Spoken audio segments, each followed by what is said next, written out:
The African Squid Game. In a world where Survivor is a game, the stakes couldn't be higher. Our leaders act as the front men, and our colonizers as the creators of the game. Whether it's the streets of Africa or the twisted arenas of the Squid Game, the struggle for survival is not just a matter of physical endurance. It's a test of willpower, resilience, and sometimes the rawest form of human desperation. But what happens when survival itself becomes the only game that matters? In Squid Game, contestants enter a high-stake competition with one goal: to win. The challenge is brutal, the stakes are deadly, and the only thing keeping them going is the promise of unimaginable wealth.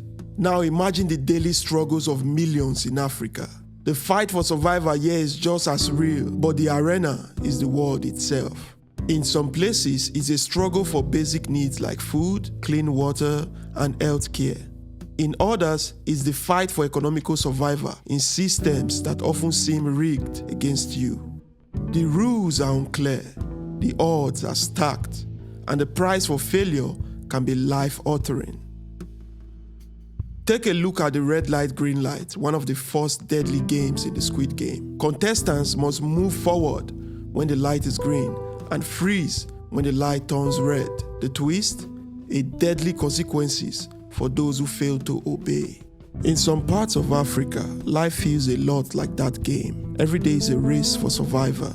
The economy, the systems in place, and even the infrastructure seem to be always shifting, making it difficult for individuals to stop moving, to pause, or to even breathe.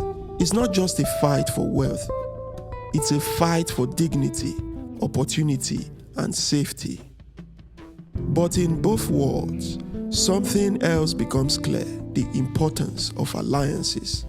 In Squid Game, trust becomes the currency. Some contestants find themselves bonding together for survival. Friendships are formed in the heat of competition, and sometimes betrayal is the only way forward.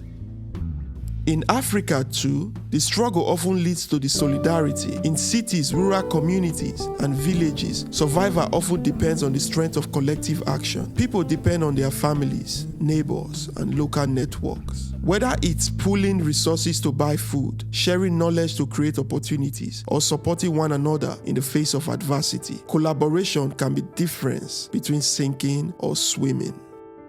In the art of the Squid Game, characters are forced to make the ultimate choice: to betray others for a chance at wealth or sacrifice their own safety for the well-being of those they care about. It's a moral dilemma that tests the core of human character.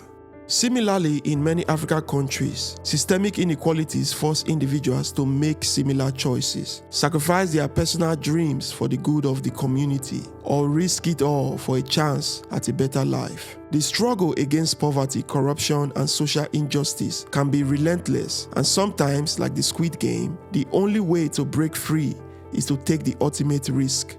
When the dust settles in the Squid Game, only one person remains standing, victorious but broken.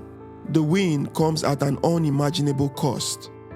In Africa, the cost of survival is also heavy, but unlike the blood-soaked game, the hope for change is what keeps people moving forward. Whether through entrepreneurship, education, or fighting for justice, there's a collective will to change the rules of the game. And though the odds may seem insurmountable, the fight isn't just about surviving, it's about thriving against all odds. So, the next time you watch the Squid Game, remember, it's not just a fictional narrative. The game it portrays has real-world parallels, in places where survival is no longer a game, but a way of life.